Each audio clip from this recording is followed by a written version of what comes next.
কলকাতায় চাকরির খরা, নিয়োগে দুর্নীতি, ঘটছে মেধার পলায়ন। ঠিক সেই আবহে মাস্টার স্ট্রোক মোদির।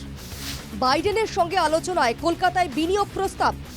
মোদির প্রস্তাব মেনে কলকাতায় মার্কিন বিনিয়োগ। সেমিকন্ডাক্টর প্রযুক্তিতে 15 বিলিয়ন মার্কিন ডলার বিনিয়োগ। 2024 সালে বাংলায় আশানুরূপ ফল হয়নি বিজেপির।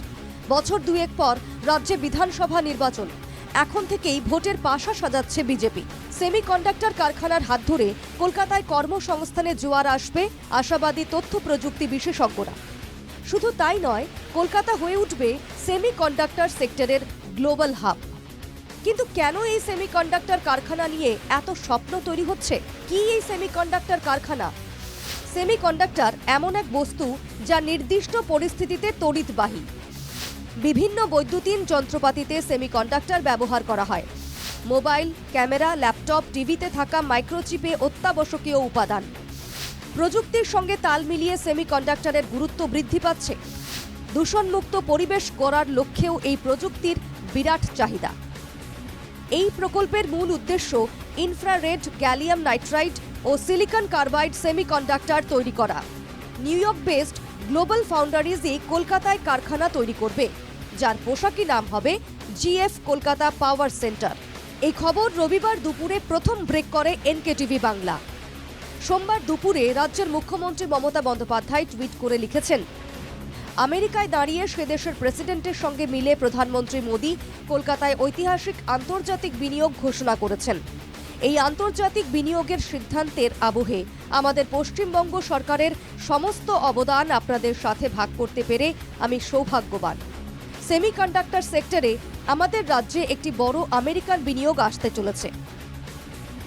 তবে এরপরই খুব কৌশলেই রাজ্য সরকারের প্রশংসাও করেন মুখ্যমন্ত্রী। লেখেন, পশ্চিমবঙ্গ সরকারের নিরলস প্রচারের ফলেই কলকাতায় সেমিকন্ডাক্টর সেক্টরের গ্লোবাল ক্যাপাবিলিটি সেন্টার খুলবে গ্লোবাল ফাউন্ডারিজ। গত বছর থেকেই আমাদের আইটি দফতর ও রাজ্য সরকারি সংস্থা বিভিন্ন সেমিকন্ডাক্টর সংস্থার কাছে গিয়েছে। কোভিডের পর থেকে বহু চিপ ডিজাইনিং ও প্যাকেজিং সংস্থা বিভিন্ন ওয়েবল আইটি পার্কে গিয়ে কাজ শুরু করেছে। মুখ্যমন্ত্রী নিজের রাজ্যের কথা বললেও বিজেপি নেতাদের দাবি এটা সম্পূর্ণই মোদি ক্যারিশমা। কোটি কোটি টাকা ব্যয়ে ব্যবসায়ীদের নিয়ে মিট করেছে, বিজনেস মিট করেছে, কোটি কোটি টাকা খরচ হয়েছে, মৎসব হয়েছে, উৎসব হয়েছে, কিন্তু একটা শিল্পও এনে দেখাতে পারেনি। এবং মমতা বন্দ্যোপাধ্যায় শিল্পকে তাড়িয়েছে, টাটা শিল্পকে। সেই জন্য আজকে নরেন্দ্র মোদীজির এই উদ্যোগকে সাধুবাদ জানাই যে উনি আজকে বেঙ্গলের কথা, বিশেষ করে কলকাতার মানুষের কথা ভেবেছেন।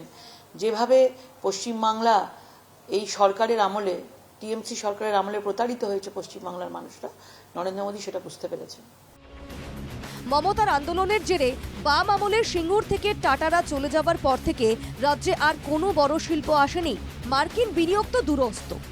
ফলে রাজ্যের শিল্প ও কর্মসংস্থানে খরা কাটিয়ে জোয়ার আসবে আশা রাজ্যের মানুষের। অনাশিল্পের রাজ্যে পাছে আশঙ্কাও কম নেই। Bureau report, NKTV Bangla.